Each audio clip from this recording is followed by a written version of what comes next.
বিসমিল্লাহির রহমানির রহিম। প্রিয় শিক্ষার্থী, আশা করি তোমরা সুস্থ আছো, ভালো আছো এবং নিরাপদে আছো। আমিও আল্লাহর রহমতে ভালো আছি। ইমাম গাজ্জালী বিশ্ববিদ্যালয় কলেজের পক্ষ থেকে অনলাইন ক্লাসে তোমাদেরকে স্বাগতম। আমি আজকে যে ক্লাস আলোচনা করব, subject intermediate accounting, BBS first second year. Chapter হচ্ছে অ্যাকাউন্টস অফ পার্টনারশিপ বিজনেস, অর্থাৎ অংশীদারি ব্যবসায়ের হিসাব। এই চ্যাপ্টারের থেকে আমি আলোচনা করব। এই চ্যাপ্টার আলোচনা করার পূর্বে একটু বলি, তোমরা আজকে যারা বিবিএস সেকেন্ড ইয়ারে আছো, তোমরা নিশ্চয়ই ইন্টারমিডিয়েট সেকেন্ড ইয়ারে এই পার্টনারশিপের উপর অঙ্ক শিখে আসছো, করে আসছো। পার্টনারশিপের উপর অঙ্ক করে আসছো, সেই ধরনের একটা অঙ্ক আমি আজকে এখানে ইংলিশ ভার্সনে করে দেবো। এবং এটা জাস্ট একটা ধারণা দিয়ে আমি পরবর্তী স্টেপে বা পরবর্তী অঙ্কগুলোতে যাব। প্রাথমিকভাবে এটা একটা ধারণা দিয়ে আমি পরবর্তী যে অঙ্কগুলো তোমাদের সিলেবাসে অন্তর্ভুক্ত আছে সেগুলো শুরু করবো ইনশাআল্লাহ। এখানে যে অঙ্কটা আছে, এ বি সি আর partners in a firm with capitals টাকা 80,000, টাকা 48,000, টাকা 40,000 respectively on January 1, 2009. The partnership deed contains the following of A, B, C. এই পার্টনার, তিনজন পার্টনার, একটা ফার্মের পার্টনার অংশীদার, এবং এরা 80,000 টাকা, 48,000 টাকা এবং 40,000 টাকা নিয়ে এই ক্যাপিটাল নিয়ে ব্যবসা শুরু করছিল। এবং এদের ক্যাপিটাল হিসাবে এইগুলো এই টাকাগুলো এসেছে। এবং এই চুক্তিপত্র অংশীদারি partnership deed contains the following clause, এবং অংশীদারি চুক্তিপত্রের এই নিম্নোক্ত বিষয়গুলো অন্তর্ভুক্ত আছে। যেমন প্রথমটা আছে interest on capital at the rate of 5% per annum, interest on drawings at the rate of 4% per annum, A to get salary at the rate of টাকা 8,000 per annum, B and C to get at the rate of 10% commissions on the net profit. বলা হচ্ছে যে ক্যাপিটালের উপর সুদ হচ্ছে 5% বাৎসরিক এবং উত্তোলনের উপরে সুদ 4% বাৎসরিক। আর এ হচ্ছে স্যালারি পাবে 800 টাকা পার মান্থ। আর বি এবং সি 10% কমিশন পাবে হচ্ছে নেট প্রফিটের উপরে। পাঁচ হচ্ছে profit or loss to be share. এই প্রফিট এবং লস দুইটা লটে ভাগ করা হবে। প্রথম লটটা হচ্ছে আপ টু টাকা 9,000 in the ratio of 4:3:2। বলা হচ্ছে যে প্রফিট 9,000 টাকা পর্যন্ত থাকলে সেটা 4, 3 এবং 2 এই অনুপাতে ভাগ হবে। আর অ্যাবভ টাকা 9,000 ইকুয়ালি, এবং এই 9,000 টাকার উপরে অতিরিক্ত এক্সেস যে টাকাটা হবে সেই টাকাটা ভাগ হবে ইকুয়ালি। অর্থাৎ উদাহরণস্বরূপ যদি প্রফিট হয় 13,000, তাহলে এই 13,000 থেকে 9,000 পর্যন্ত 9,000 টাকা এইটা ভাগ হবে 4:3:2 এই অনুপাতে। আর এই 9,000 টাকার অতিরিক্ত যে টাকাটা 9,000 টাকা বন্টন হয়ে যাওয়ার পরে বাকি থাকছে 4,000 টাকা। এই যে অতিরিক্ত এই 4,000 টাকা এইটা ভাগ হবে 1:1:1 এই অনুপাতে। এটাই বলা হচ্ছে। তারপরে হচ্ছে the net profit of the firm for the year ended 31st December 2009 amount to টাকা 41,000। বলা হচ্ছে এই 2009 সালের 31 ডিসেম্বর এই শেষ তারিখে এসে নেট প্রফিট ছিল 41,000 টাকা। and the drawings of the partners are A টাকা হচ্ছে 4,800, B টাকা 3,200 and C টাকা 2,000। মানে A 4,800 টাকা, B 3,200 টাকা এবং C 2,000 টাকা উত্তোলন করেছেন। করণীয় ইনস্ট্রাকশন হিসাবে দেওয়া আছে প্রিপেয়ার ইনকাম ডিস্ট্রিবিউশন স্টেটমেন্ট। তোমরা নিশ্চয়ই ইন্টারমিডিয়েটে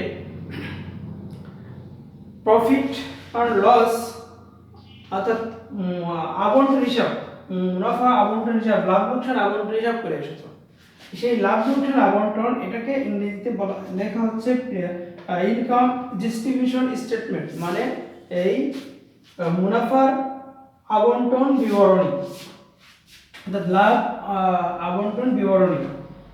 তারপর হচ্ছে প্রিপেয়ার পার্টনার্স পার্সোনাল অ্যাকাউন্টস অ্যাজুমিং, এবং দ্বিতীয় বিতে নির্ণয় করতে বলা হচ্ছে পার্টনারদের পার্সোনাল অ্যাকাউন্টস। সেটা আবার কি দুইটা অল্টারনেটিভে, একটা বলা হচ্ছে ক্যাপিটাল আর ফিক্সড, যদি ক্যাপিটাল ফিক্সড থাকে মানে স্থায়ী মূলধন পদ্ধতি, আর একটা হচ্ছে ক্যাপিটাল আর হচ্ছে ফ্লাকচুয়েটিং, আর একটা হচ্ছে পরিবর্তনশীল মূলধন পদ্ধতি। এই দুইটা পদ্ধতিতে পার্টনার্সদের পার্সোনাল অ্যাকাউন্টস করার কথা বলা হচ্ছে।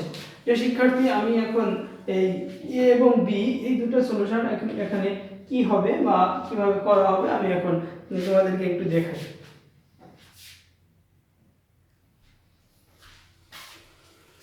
প্রিয় শিক্ষার্থী, তাহলে আমি প্রথমে সলিউশনটা শুরু করব ইনকাম ডিস্ট্রিবিউশন স্টেটমেন্ট দিয়ে। ইনকাম ডিস্ট্রিবিউশন স্টেটমেন্ট শুরু করব প্রথমে নিট প্রফিট দিয়ে। নিট প্রফিট, এবার আসলে এই ডিস্ট্রিবিউশন অর্থাৎ ইনকামটা অংশীদারদের মধ্যে ভাগ করা, এই ভাগ করতে যে দেখা যায় কিছু সমন্বয় বাদ পড়ে গেছে, সেই সমন্বয়গুলো সমন্বয় করে নেওয়া। যেমন যেগুলো ওই যে চুক্তিপত্রে উল্লেখ ছিল সেইগুলো হয়তো বাদ পড়ে গেছিল। যেমন একটা ছিল ক্যাপিটালের অর্থাৎ মূলধনের সুদ, আর একটা ছিল উত্তোলনের উপর সুদ, আর একটা ছিল যে স্যালারি, একজন অংশীদার সে স্যালারি পাবে প্রতি মাসে, আর হচ্ছে দুইজন অংশীদার তারা হচ্ছে কি কমিশন পাবে। এইগুলো হচ্ছে সমন্বয় হয় নাই, অর্থাৎ এই নিট প্রফিটের থেকে এখন ওইগুলো যোগ বিয়োগ করে নেওয়ার পরে তারপরে লাস্ট যে ব্যালেন্স থাকবে সমন্বয় পরবর্তী ব্যালেন্স, ওইটা হচ্ছে অংশীদারদের মধ্যে ভাগ করা। তাহলে এই জন্য প্রথম কাজ ইন্টারেস্ট অন ড্রয়িং, উত্তোলনের সুদ। আসলে উত্তোলনের সুদটা মূলত আয় বোঝায়, আয় নির্দেশ করে, তাই ওই নিট প্রফিটকে আরো বাড়িয়ে দেবে। তাহলে এই জন্য হচ্ছে এটা অ্যাড যোগ করতে হবে। তাই ইন্টারেস্ট অন ড্রয়িং এটা উল্লেখ ছিল অঙ্কে যে কে কত টাকা উত্তোলন করতে দেবে। মানে এ উত্তোলন করতে 4,800, আমি যদি এখানে দেখাই 4,800 টাকা উত্তোলন করতে, তার উপর কয় পার্সেন্ট উত্তোলনের সুদ বলা আছে 4%, তাহলে 4 ডিভাইডেড বাই 100। এবার আরেকটা বিষয় জানতে হবে, মনে রাখতে হবে, উত্তোলনের উপর সুদ বা নির্ণয় করতে গেলে উত্তোলন কখন করা হয়েছে যেটা সুস্পষ্ট উল্লেখ না থাকে তাহলে এভারেজ 6 মাস এর সুদ ধরতে হবে, সুদ ধার্য করতে হবে, ক্যালকুলেশন করতে হবে। এইখানে উল্লেখ নাই যে উত্তোলনটা প্রতি মাসের প্রথমে নাকি প্রতি মাসের শেষে নাকি মাঝামাঝি, কোনোটাই বলা নেই। সুস্পষ্ট বলা না থাকলে আমরা এভারেজ 6 মাসের সুদ ধার্য করব। তাহলে গুণ, এটা হচ্ছে ক্যালকুলেশন। এই ক্যালকুলেশনটা করলে 4800 টাকার 4%, সেটার আবার হচ্ছে 12 দিয়ে ভাগ 6 দিয়ে গুণ, তাহলে 6 মাসের সুদ পাবো, সেটা হবে 96 টাকা। এরপরে বির উত্তোলন ছিল হচ্ছে 3200 টাকা। এটাও একইভাবে ক্যালকুলেশন, তাহলে দাঁড়াবে এটার ক্যালকুলেশন করলে যেটা আসবে এটা হলো 64 টাকা। এবার সি উত্তোলন করেছিল 2000 ইন্টু 4 ডিভাইডেড বাই 100 ইন্টু 6/12। এবার এইটার ক্যালকুলেশন করলে আমরা পাবো হচ্ছে 40 টাকা। এই তিনটা হচ্ছে উত্তোলনের সুদ, উত্তোলনের সুদ যোগ করলে 200 টাকা হয়। 200 টাকা হচ্ছে অ্যাড হবে। 200 টাকা যদি অ্যাড করা হয় তাহলে দাঁড়াবে 41,200।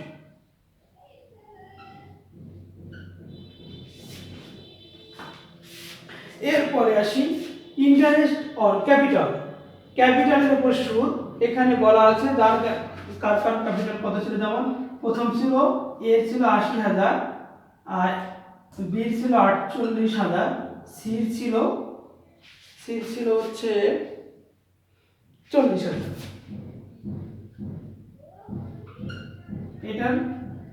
এবং এই ইন্টারেস্ট রেট ছিল বলা ছিল 5%, তাহলে 5/100 এইভাবে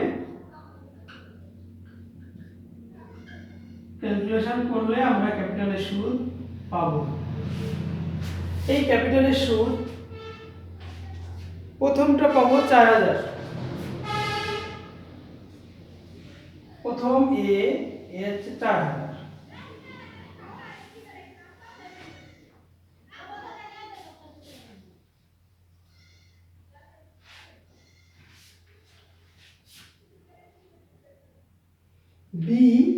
বি তে ক্যালকুলেশন করলে 2400, আর সি তে ক্যালকুলেশন করলে আসবে 2000। এই তিনটা যোগ করলে হবে 6 8 8400। এই 8400 হচ্ছে মাইনাস হবে। আচ্ছা, এবার হচ্ছে স্যালারি পাবে শুধুমাত্র এ, সেটাও বলা আছে 800 টাকা করে পার মান্থ। তাহলে 800 গুণ 12, তাহলে 800 গুণ 12 যদি করা হয় 8 12 96, 9600 টাকা। এটাও কি বাদ যাবে, এটাও খরচ নির্দেশ করতে হবে। যেগুলো খরচ নির্দেশ করলে সেগুলো হচ্ছে ক্যাপিটাল প্রফিট থেকে বাদ যায়। যেমন ইন্টারেস্ট অন ক্যাপিটাল, এটাও কি খরচ নির্দেশ করতেছে। তারপর হচ্ছে স্যালারি, এটাও কি খরচ নির্দেশ করতেছে। কমিশন, এটাও কি খরচ নির্দেশ করতেছে, এজন্য এগুলো বাদ যাবে। এরপর আছে কমিশন। কমিশনও বলা আছে নিট প্রফিটের উপরে 10%। নিট প্রফিট এখানে বলা আছে 41000 এর হচ্ছে 10%, দুইজন দুটার ক্ষেত্রেই একই হবে 10%। 10% করলে হবে 4100। 4100 4100 এই দুটো যোগ করলে 4100 যোগ 4100 এই দুটো যোগ করলে হবে 8200।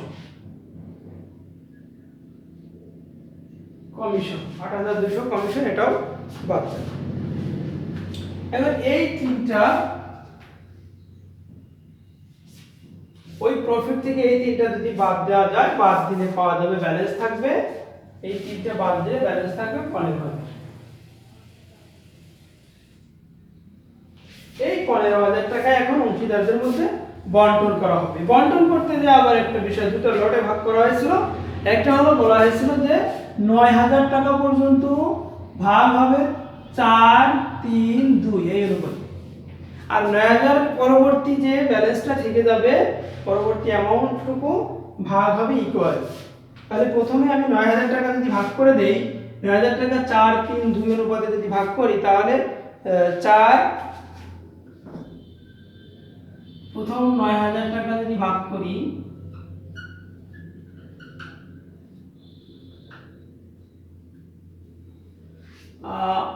5 9 4/9 3/9 আর এটা হচ্ছে 2/9।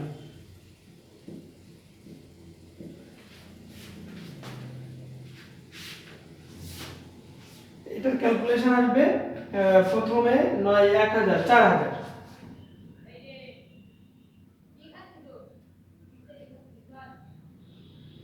4000, তারপর এটা হবে 3000, তারপর এটা হবে 2000। তাহলে হচ্ছে 4 3 7 8 2 9, এই 9000 টাকা। এখন বাকি থাকছে 15000 টাকা থেকে 9000 টাকা ভাগ হয়ে গেলে, 9000 টাকা ভাগ হয়ে গেলে আর থাকছে হচ্ছে 6000 টাকা। এই 6000 টাকা, এই 6000 টাকা হবে ইকুয়াল, সমান সমান ইকুয়াল, এটা তিনজন সমান সমান পাবে। 6000 টাকা যদি তিনজন সমান সমান হারে পায়, তাহলে 3 দিয়ে ভাগ 2000 টাকা, তাহলে এর সাথে আরো 2000 করে যোগ হবে। 2000 2000 3000।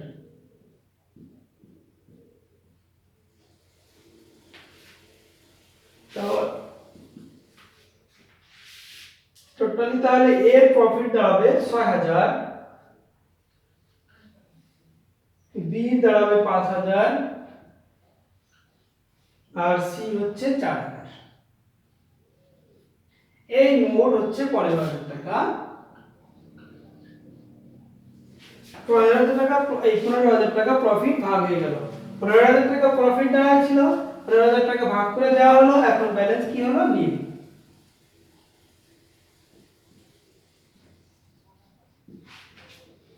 সুপ্রিয় শিক্ষার্থী, এটাই হচ্ছে ইনকাম ডিস্ট্রিবিউশন স্টেটমেন্ট। এরপরে অংশে বলা ছিল হচ্ছে অংশীদারদের পার্সোনাল অ্যাকাউন্ট। এই পার্সোনাল অ্যাকাউন্টটা আবার দুইটা অল্টারনেটিভ ছিল। একটা হচ্ছে ফিক্সড ক্যাপিটাল, যদি ফিক্সড হয় তাহলে কি হবে, আর ক্যাপিটাল যদি অর্থাৎ ক্যাপিটাল যদি স্থায়ী হয় তাহলে কি হবে, ক্যাপিটাল যদি পরিবর্তনশীল ক্যাপিটাল মূলধন হয় তাহলে কি হবে, সেটা আমরা এখন দেখব। প্রিয় শিক্ষার্থী, বি অংশে বলা হয়েছিল যে যদি ক্যাপিটাল ফিক্সড হয় তাহলে পার্টনার্সদের পার্সোনাল অ্যাকাউন্ট।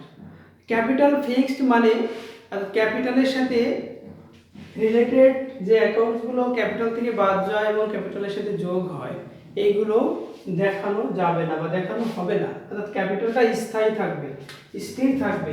অর্থাৎ এই অঙ্কে যেমন এর ক্যাপিটাল ছিল 80,000, ওটা 80,000ই থাকবে যদি সে অতিরিক্ত মূলধন না আনে, 80,000-এর ব্যালেন্স থাকবে। আবার বির ক্যাপিটাল ছিল 48,000, তাহলে বি ও ওই ক্যাপিটাল যদি সে অতিরিক্ত কোনো ক্যাপিটাল না আনে তাহলে ওটা স্থায়ী থাকবে, স্থির থাকবে, ফিক্স থাকবে। তাহলে ক্যাপিটাল যদি স্থির থাকে, ফিক্স থাকে, তাহলে ক্যাপিটালের সাথে যে হিসাবগুলো যোগ বিয়োগ হয় তাহলে সেগুলো কি করতে হবে, সেগুলোর জন্য একটা কারেন্ট অ্যাকাউন্টস করতে হবে, পার্টনার্স কারেন্ট অ্যাকাউন্ট। এখন পার্টনার কারেন্ট অ্যাকাউন্টস করার সময় যদি কোনো অঙ্কে এই কারেন্ট অ্যাকাউন্টসের ব্যালেন্স থাকে তাহলে ব্যালেন্স নিয়ে আমরা শুরু করব, আর ব্যালেন্স না থাকলে আমাদের এই ক্যাপিটালের সাথে যোগ এবং বিয়োগ যে হিসাবগুলো হয় সেগুলো আমাদের এখানে পর্যায়ক্রমে লিখতে হবে। তাহলে ক্যাপিটাল থেকে যে হিসাবগুলো বাদ যায় সেগুলো আমরা লিখব ডেবিট পাশে, ক্যাপিটাল থেকে যে হিসাবগুলো বাদ যায় সেগুলো লিখব ডেবিট সাইডে, আর ক্যাপিটালের সাথে যে হিসাবগুলো যোগ হয় সেগুলো লিখব ক্রেডিট সাইডে। তাহলে দেখি আমরা প্রথমে ডেবিট সাইডে কি পাবো। ডেবিট সাইডে প্রথমেই পাবো ড্রয়িংস। এই ড্রয়িংসটা ক্যাপিটাল থেকে বাদ যায়। এই ড্রয়িংস এ বি সি তিনজনই আলাদা আলাদা ভাবে ড্রয়িংস করেছিল। একজনের ছিল 4,800, আর একজন ছিল 3,200, আর সি ছিল 2,000। আর এটা ছিল interest on drawings. Interest on drawing ও নির্ণয় করা হয়েছিল। আমরা যখন এই অংশে পড়ছিলাম 96 টাকা ছিল এ, আর বি তে ছিল 64 টাকা, আর সি ছিল 40 টাকা ড্রয়িংস। এবার দেখি ক্যাপিটালের সাথে যোগ কি হয়। যেমন ক্যাপিটাল ইন্টারেস্ট অন ক্যাপিটাল, আর যদি অতিরিক্ত মূলধন আনা থাকে কোনো অংশীদারের সেটা আসবে। আমাদের এই অঙ্কে কোনো অতিরিক্ত মূলধন নেই, শুধু আছে মূলধনের সুদ। Interest on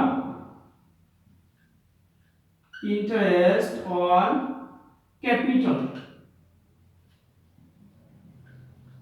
interest on capital এটাও নির্ণয় করেছিলাম আমরা এই অংশে, যেগুলো আবার দেখায়। প্রথমে এর ছিল 4,000 এবং বি ছিল 2,400,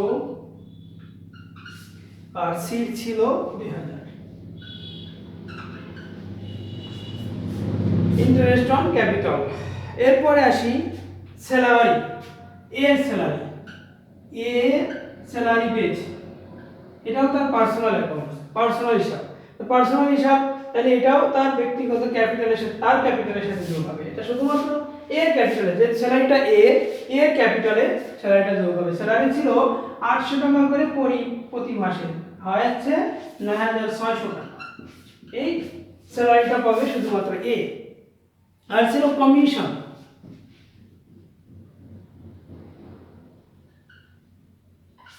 কমিশনটা ছিল বি এবং সি, তাহলে এখানে কমিশন শুধু বি সি পাবে, সেটাও ছিল 4,100 টাকা। 4100 টাকা। এটা হচ্ছে ক্যাপিটালের সাথে যোগ যে আইটেমগুলো আমরা দিলাম এবং ক্যাপিটাল থেকে বাদ যাবে যেগুলো সেগুলো বসালাম। এখন আমরা ব্যালেন্স উদ্বৃত্তটা দেখাবো যে এই চলতি হিসাব অর্থাৎ পার্টনার্স কারেন্ট অ্যাকাউন্টস অর্থাৎ পার্টনারশিপ এর পার্টনার্সদের যে চলতি হিসাব, এই চলতি হিসাবের ব্যালেন্সটা কি দাঁড়ায়।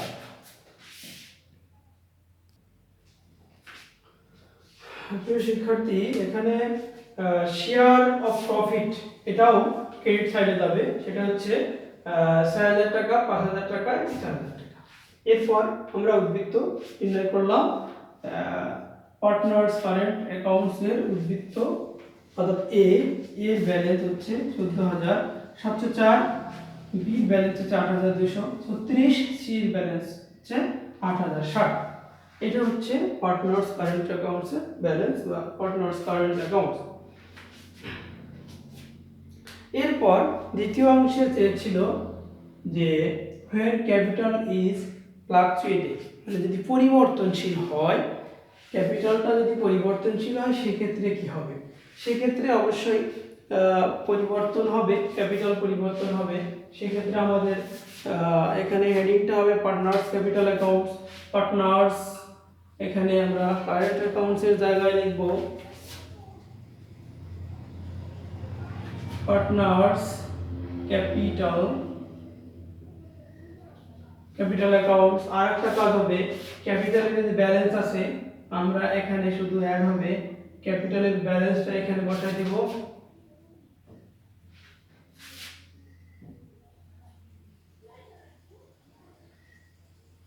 ব্যালেন্স প্রথম এর ছিল ৮০,০০০, বি ছিল ৪৮,০০০, সি ছিল ৪০,০০০। আর ইন্টারেস্ট অন ক্যাপিটাল তো বলবেই, আমরা লিখব interest on capital. Interest on capital ছিল ৪০০০, ২৪০০ আর ২০০০। ৪০০০, ৩৪০০, ৩০০০। পার্টনার্স ক্যাপিটাল অ্যাকাউন্টস আর কারেন্ট অ্যাকাউন্টস এর মূলত পার্থক্য হলো যে এখানে কারেন্ট অ্যাকাউন্টসে ক্যাপিটালের ব্যালেন্স বসে না, আর এখানে ক্যাপিটালের ব্যালেন্স বসে, আর বাকি যে হিসাবগুলো এগুলো ওখানেও থাকে এখানেও থাকে। তাহলে সেই ক্ষেত্রে আমাদের ব্যালেন্সটার সাথে চেঞ্জ হবে, যেহেতু ক্যাপিটালের ব্যালেন্সগুলো এর সাথে যোগ হয়েছে, অর্থাৎ প্রতিটার সাথে এই ক্যাপিটালের যে টাকাটা এটা যোগ হবে। যোগ হওয়ার পরে আবার নতুন করে আমরা ব্যালেন্সিং করব, উদ্বৃত্ত নির্ণয় করব।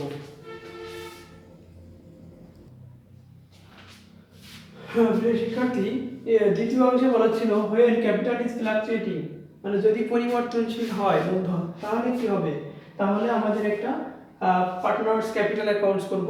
পার্টনার ক্যাপিটাল অ্যাকাউন্টসটা যে আমি এখানে দেখাচ্ছি, প্রথমে পার্টনার্সদের ব্যালেন্স লিখব, ব্যালেন্সগুলো লেখার পরে আর ওই যে ইনকাম ডিস্ট্রিবিউশন অ্যাকাউন্টে যেগুলো আমরা দেখাইছি, যেগুলো নিট প্রফিটের সাথে বাদ গিয়েছে, যেগুলো নিট প্রফিটের সাথে এখানে ক্যাপিটালে অর্থাৎ যেগুলো ক্যাপিটালের সাথে যোগ হয় সেগুলো আমরা ক্রেডিট দিকে, আর ক্যাপিটালের সাথে যেগুলো বাদ যায় সেগুলো ডেবিট দিকে।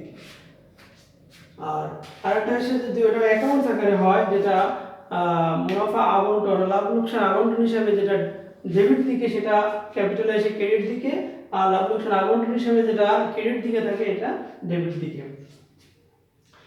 তার প্রিয় শিক্ষার্থী, এটাই ছিল আমাদের পার্টনার্স ক্যাপিটাল অ্যাকাউন্টস। আর অ্যাকাউন্টস অফ পার্টনারশিপ বিজনেস, এই চ্যাপ্টার থেকে আমি প্রথমে এই অঙ্কটা দিয়ে শুরু করলাম। পরবর্তীতে আমি আবার অন্য নতুন একটা অঙ্ক নিয়ে তোমাদের সাথে আলোচনা করব।